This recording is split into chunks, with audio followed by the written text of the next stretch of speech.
ఒళ్ళంతా టాటూలు వేసుకుని చూద్దాం రండి.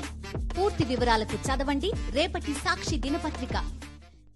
ఏపీ ముఖ్యమంత్రి చంద్రబాబు కోసం రప్పిస్తున్న హెలికాప్టర్ క్రాష్ అయింది.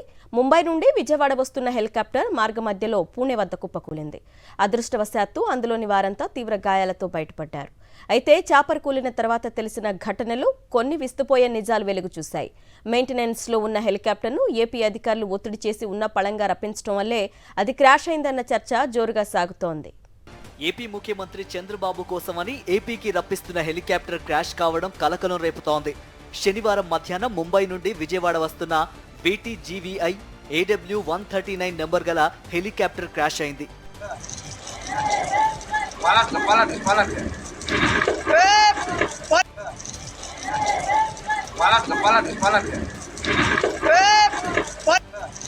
ముంబైలో ఈ హెలికాప్టర్ మెయింటెనెన్స్ లో ఉండగానే ఏపీ అధికారులు ఒత్తిడి చేసి రాష్ట్రానికి రప్పించే ప్రయత్నం చేశారు. ఈ క్రమంలోనే హెలికాప్టర్ క్రాష్ ఘటన జరిగిందని ఏవియేషన్ అధికారుల్లో చర్చ సాగుతోంది. నెల రోజులుగా ఈ హెలికాప్టర్ మెయింటెనెన్స్ లో ఉంది. శుక్రవారం రాత్రి వరకు అదే స్థితిలో ఉన్న చాపర్ను ఆగమేఘాలపై శనివారం రోజు రప్పించే ప్రయత్నం చేశారు. అయితే అది మార్గ మధ్యంలోనే కుప్పకూలింది. పూణేలోని పౌద్ సమీపంలో క్రాష్ అయింది. ఇందులో ప్రయాణిస్తున్న 4 సిబ్బందికి తీవ్ర గాయాలయ్యాయి. ఈ ఘటనపై పోలీసులు, ఇంటెలిజెన్స్ అధికారులు విచారణ జరుపుతున్నారు.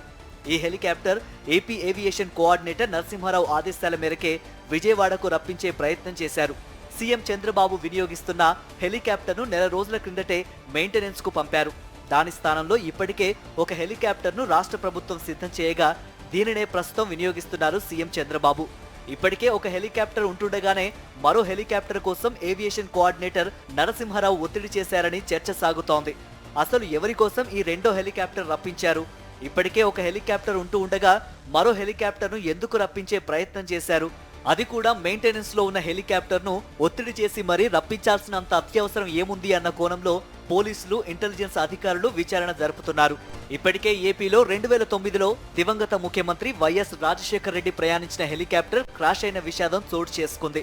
2012లో కిరణ్ కుమార్ రెడ్డి ముఖ్యమంత్రిగా ఉన్నప్పుడు కూడా ఓ హెలికాప్టర్ క్రాష్ అయి కాలిపోయింది. ఈ 2 సందర్భాల్లోనూ ఏవియేషన్ లో పనిచేసిన నరసింహారావే ఇప్పుడు కోఆర్డినేటర్ గా పనిచేస్తున్నారు. అదే నరసింహారావు ఒత్తిడి చేసి ముంబైలో మెయింటెనెన్స్ లో ఉన్న హెలికాప్టర్ను రాష్ట్రానికి రప్పించే ప్రయత్నం చేశారని అధికార వర్గాల్లో తీవ్ర చర్చ సాగుతోంది.